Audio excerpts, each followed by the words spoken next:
Welcome back ನಮ್ಮದೊಂದು ಹೊಸ video. ಈ ಒಂದು ವಿಡಿಯೋ ಒಳಗೆ ಯಾವ್ದ್ರ ಬಗ್ಗೆ ಇನ್ಫಾರ್ಮೇಶನ್ ಕೊಡಕತ್ತೀನಿ ಅಂದ್ರೆ, ಇವಾಗ ನೀಟ್ ಎಕ್ಸಾಮ್ ಬರ್ದಿರ್ತೀರಿ. ಸೊ ನೀಟ್ ಎಕ್ಸಾಮ್ ಬರದ್ಮೇಲೆ ಈ ಒಂದು ಫೀಸ್ ಸ್ಟ್ರಕ್ಚರ್ ಹೆಂಗಿರ್ತೈತಿ. ಇವಾಗ ನೀಟ್ ಅಂದ್ಮೇಲೆ MBBS ಆಗಿರ್ತೈತಿಲ್ಲ. ಸೊ MBBS ಜಾಯ್ನ್ ಆಗ್ಬೇಕಂದ್ರ ಇವಾಗ ಏನಪ್ಪಾ ಅಂತಂದ್ರ ನಿಮ್ಮ ಒಂದು ರ್ಯಾಂಕ್ ಎಲ್ಲ ಚಲೋ ಬಂದಿರ್ತೈತಿ. ನಿಮಗೆ ಗೌರ್ಮೆಂಟ್ ಸೀಟ್ ಸಿಕ್ಕ್ರ ಫೀಸ್ ಎಷ್ಟಿರ್ತೈತಿ, ಪ್ರೈವೇಟ್ ಕಾಲೇಜ್ ಒಳಗ ಗೌರ್ಮೆಂಟ್ ಸೀಟ್ ಸಿಕ್ಕ್ರೆ ಎಷ್ಟಿರ್ತೈತಿ, ಪ್ಯೂರ್ಲಿ ಗೌರ್ಮೆಂಟ್ ಇದ್ರೆ ಎಷ್ಟು ಸಿಗ್ತೈತಿ ಅನ್ನೋದ್ರ ಬಗ್ಗೆ ಈ ಒಂದು ವಿಡಿಯೋ ಒಳಗೆ ಸಂಪೂರ್ಣ ಮಾಹಿತಿಯನ್ನ ಕೊಡ್ತೇನಂತ. ಸೊ ಇನ್ಯಾರು ಚಾನಲ್ ಸಬ್ಸ್ಕ್ರೈಬ್ ಆಗಿಲ್ಲ ಸಬ್ಸ್ಕ್ರೈಬ್ ಮಾಡ್ಕೊಡ್ರಿ. ಹಂಗ ನಿಮ್ಗೆ ಏನಾದ್ರೂ ಇದು ಬಿಟ್ಟು ಬೇರೆ ಏನಾದ್ರು ಡೌಟ್ ಇತ್ತು ಅಂದ್ರ ಕೆಳಗಡೆ ಕಾಣ್ತಕ್ಕಂತ ಒಂದು ಇನ್ಸ್ಟಾಗ್ರಾಮ್ ಐಡಿಗೆ ಮೆಸೇಜ್ ಮಾಡ್ಬೋದು, ಇಲ್ಲ ನಾ ಕಮೆಂಟ್ ಮಾಡ್ತೀನಿ ಅಂದ್ರೆ ಕಮೆಂಟ್ ಮಾಡ್ಬೋದು. ಸೊ ಬರ್ರಿ,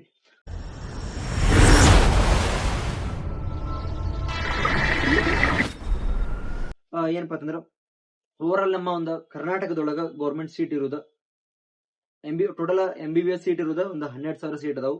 ಅದ್ರಾಗ ಪ್ಯೂರ್ಲಿ ಗೌರ್ಮೆಂಟ್ ಸೀಟ್ ಇರುದ ಒಂದ್ 4,000ದಿಂದ 4,500ವರೆಗೂ ಗೌರ್ಮೆಂಟ್ ಸೀಟ್ ಅದಾವ. ಅಂದ್ರ ಗೌರ್ಮೆಂಟ್ ಸೀಟ್ ಅದಾವ.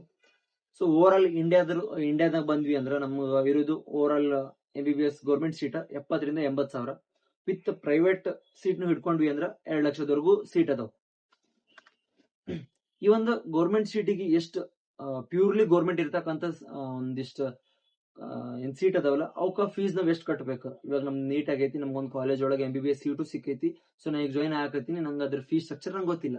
ನಾ ಅದಕ್ಕೆ ಎಷ್ಟು ಪೇ ಮಾಡ್ಬೇಕು ಅಂದ್ರ ಪ್ಯೂರ್ಲಿ ಗೌರ್ಮೆಂಟ್ ಇತ್ತು ಆ seat, MBBS seat purely 100% government ಇತ್ತು ಅಂದ್ರ ಅದಕ್ಕೆ ನೀವು ಕಟ್ಟಬೇಕಾಗಿರ್ತಕ್ಕಂಥ ಹಣ 60,000 ಅಂದ್ರೆ 60,000 ಅಮೌಂಟ್ ನೀವು ಯಾರಿಗಪ್ಪ ಅಂತಂದ್ರ ಈ ಒಂದೇನು NTA ಅಂದ್ರ ನ್ಯಾಷನಲ್ ಟೆಸ್ಟಿಂಗ್ ಏಜೆನ್ಸಿ ಇರ್ತೈತಿಲ್ಲ, ಸೊ ಆ ಒಂದು ಇದಕ್ಕೆ ನೀವು ಪೇ ಮಾಡ್ಬೇಕು. ಅಂದ್ರೆ ನೀಟ್ ಒಂದು ಯಾವ ಕಾಲೇಜ್ ಸೇರಿದ್ರಿ ಅಲ್ಲಿ ನೀವು ಪೇ ಮಾಡ್ಬೇಕು. ಇವಾಗ ಅದು ಬಿಟ್ಟು ನಂಗೆ ಇವಾಗ ಪ್ರೈವೇಟ್ ಕಾಲೇಜ್ ಒಳಗ ಪ್ರೈವೇಟ್ ಐತಿ, ಪ್ಲಸ್ ಅದ್ರಾಗ ಪ್ರೈವೇಟ್ ಕಾಲೇಜ್ ಒಳಗ ನನಗ ಏಡೆಡ್ ಅಂದ್ರ ಗೌರ್ಮೆಂಟ್ ಸೀಟ್ ಸಿಕ್ಕೈತಿ. ಸೊ ಅಲ್ಲಿ ನಾ ಜಾಯ್ನ್ ಹಾಕತ್ತೀನಿ. ಅಲ್ಲಿ ಎಷ್ಟು ಫೀಸ್ ಇರ್ತೈತಿ ಅಂದ್ರ ನಿಮಗ ಪರ್ ಇಯರ್, ಇವಾಗ ನಾ ಏನ್ ಹೇಳಿದೆಲ್ಲ 60,000 ಅಂತ ಹೇಳಿ, ಸೊ ಅದು ಪರ್ ಇಯರ್ ಗೌರ್ಮೆಂಟ್ ಕಾಲೇಜಿಂದ. ಇವಾಗ ಏನ್ ಪ್ರೈವೇಟ್ ಕಾಲೇಜ್ ಒಳಗೆ ಗೌರ್ಮೆಂಟ್ ಸೀಟ್ ಏನ್ ಹೇಳಕತ್ತಿರಲ್ಲ, ಇದ್ರದ್ ಪರ್ ಇಯರ್ ಎಷ್ಟಪ್ಪ ಅಂತಂದ್ರ 1,50,000 ಅಂದ್ರೆ 1,50,000 ಪರ್ ಇಯರ್ ಇದೆ, not per sem, per year ಹಿಂಗೆಲ್ಲ ಇರ್ತೈತಿ. ಸೊ ಇನ್ ಇದು ಬಿಟ್ಟು ಇವಾಗ ನಂದು ಏನಪ್ಪಾ ಅಂತಂದ್ರ ನಾ ಇಂಡಿಯಾದಾನ ಇದೀನಿ, ನಾ ಈ ಪ್ರೈವೇಟ್ ಕಾಲೇಜ್ ಒಳಗೆ ಅಡ್ಮಿಷನ್ ತಗೊಳಕತ್ತೀನಿ. ನನ್ ಗೌರ್ಮೆಂಟ್ ಸೀಟ್ ಇಲ್ಲ, ಪ್ರೈವೇಟ್ ಸೀಟ್ ಐತಿ ನಂದಂದ್ರ ಪರ್ ಇಯರ್ ಗೆ ಎಷ್ಟಪ್ಪ ಅಂತಂದ್ರೆ ಅದು ಡಿಪೆಂಡ್ಸ್ ಆನ್ ಕಾಲೇಜ್ಗಳು. ಇವಾಗ ಏನ ಹೇಳಿದೆಲ್ಲ 1,50,000 ಅಂತ ಹೇಳಿ, ಸೊ ಅದು ಡಿಪೆಂಡ್ಸ್ ಆನ್ ಒಂದ್ ಕಾಲೇಜ್ ಒಳಗ 1,50,000 ಐತಿ, ಬೇರೆ ಕಾಲೇಜ್ ಒಳಗ ಒಂದು ಪ್ರೈವೇಟ್ ಕಾಲೇಜ್ ಒಳಗ ಗೌರ್ಮೆಂಟ್ ಸೀಟ್ ಇರೋ ಕಾಲೇಜ್ಗಳು ಹೇಳತ್ತೀನಿ. ಈ ಕಾಲೇಜ್ ಒಳಗ 1,50,000 ಐತಿ, ಬೇರೆ ಕಾಲೇಜ್ ಒಳಗ ಹೆಚ್ಚು ಕಮ್ಮಿ ಆಕೈತಿ. ಲೈಕ್ 10,000 20,000 ಹೆಚ್ಚು ಕಮ್ಮಿ ಆಗ್ಬಹುದು. ಎಕ್ಸಾಕ್ಟ್ ಅಲ್ಲ, ಒಂದು ಪ್ರೆಡಿಕ್ಟಿವ್. ಕೆಲವೊಂದಿಷ್ಟು ವಿದ್ಯಾರ್ಥಿಗಳು ಹೇಳಿದ್ರು ಒಂದು ಬೇಸ್ ಮೇಲೆ ನಾ ಇದು ಹೇಳಕತ್ತೀನಿ.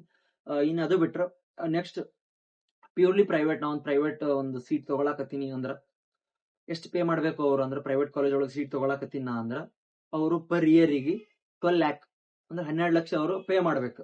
ಇದೆಷ್ಟಪ್ಪ ಅಂದ್ರೆ ಒಂದ್ ವರ್ಷಕ್ಕ. ಇದು NRI ಎಲ್ಲ ಜಸ್ಟ್ ಪ್ರೈವೇಟ್ ಕಾಲೇಜ್ ಒಳಗೆ ನಂಗೊಂದು MBBS ಸೀಟ್ ಸಿಕ್ಕೈತಿ, ನಾ ಅಲ್ಲಿ ಜಾಯ್ನ್ ಹಾಕತ್ತೀನಿ ಅಂದ್ರೆ ಅವರು 12 ಲಕ್ಷ ಪೇ ಮಾಡ್ಬೇಕು. ಇಪ್ ಏನಾರ ನೀವು ಔಟ್ ಆಫ್ ಕಂಟ್ರಿಯಿಂದ ಇದ್ರಿ, ಲೈಕ್ ಔಟ್ ಆಫ್ ಕಂಟ್ರಿಯಿಂದ ಯಾರು ಬರೋರು ಇದ್ರು, ಹಂಗೇನಾದ್ರು ಇದ್ರಂದ್ರೆ ಅವ್ರ ಪರ್ ಇಯರಿಗೆ 50 lakh ಪ್ಲಸ್ ಇರ್ತೈತಿ, ಕಡಿಮೆ ಅಂತ ಇರುದಿಲ್ಲ. 50 lakh ಅವ್ರು ಪೇ ಮಾಡಿ ಒಂದು ಪ್ರೈವೇಟ್ ಕಾಲೇಜ್ ಒಳಗ ಆಲ್ ಓವರ್ ಇಂಡಿಯಾದಾಗ ಅವರು ಸೀಟ್ ಅಂದ್ರ ಸೀಟ್ ಸಿಗ್ತೈತಿ. ಅದಕ್ಕಿಂತ ಕಡಿಮೆ ಇದ್ರ ಸಿಗುದಿಲ್ಲ. ಸೊ ಇದೇನೈತಿಲ್ಲ ಫೀಸ್ ಸ್ಟ್ರಕ್ಚರ್. ಒಂದು ನೀಟ್ ಒಳಗ ಎಕ್ಸಾಮ್ ಬರ್ದು ಯಾರು ಸೆಲೆಕ್ಟ್ ಆಗಿ ಹೋಗಿರ್ತಾರ, ಅಥವಾ ಕೆಲವೊಬ್ಬರು ಆಗದೆ ಪ್ರೈವೇಟ್ ಕಾಲೇಜಿಂಗ್ ಸಿಕ್ಕಿರ್ತಾವಲ್ಲ, ಅವರಿಗೆ ಈ ಒಂದು ಫೀಸ್ ಸ್ಟ್ರಕ್ಚರ್ ಆಗಿತ್ತು. ಸೊ ಇದಾಗಿತ್ತು ಇವತ್ತಿನ ವಿಡಿಯೋ. ಮತ್ ಮುಂದಿನ ವಿಡಿಯೋ ಒಳಗೆ ನೆಕ್ಸ್ಟ್ ನಿಮ್ಗೆ ಡೌಟ್ ಐತೆ ಅದ್ರ ಬಗ್ಗೆ ವಿಡಿಯೋ ತಗೋತೇನಂತ. ಸೊ ಇದಾಗಿತ್ತು ಇವತ್ತಿನ ವಿಡಿಯೋ. ಮತ್ತೆ ನೆಕ್ಸ್ಟ್ ವಿಡಿಯೋ ಒಳಗೆ ಸಿಗ್ತೇನಂತ. ನಿಮ್ಗೆ ಏನಾದ್ರು ಡೌಟ್ ಇದ್ರೆ ಕಮೆಂಟ್ ಮಾಡ್ರಿ. ಕಮೆಂಟ್ ಮಾಡಕ್ ಆಗ್ಲಿಲ್ಲ ಅಂದ್ರೆ ಮೇಲ್ ಕಾಣ್ತಾ ಒಂದು ಇನ್ಸ್ಟಾಗ್ರಾಮ್ ಐಡಿಗೆ ಫಾಲೋ ಆಗಿ DM ಮಾಡ್ರಿ ಅಂತ ಹೇಳಿ ಈ ಒಂದು ವಿಡಿಯೋ ಮುಗಿಸ್ತೀನಿ. ಓಕೆ, ಟಾಟಾ, ಬಾಯ್.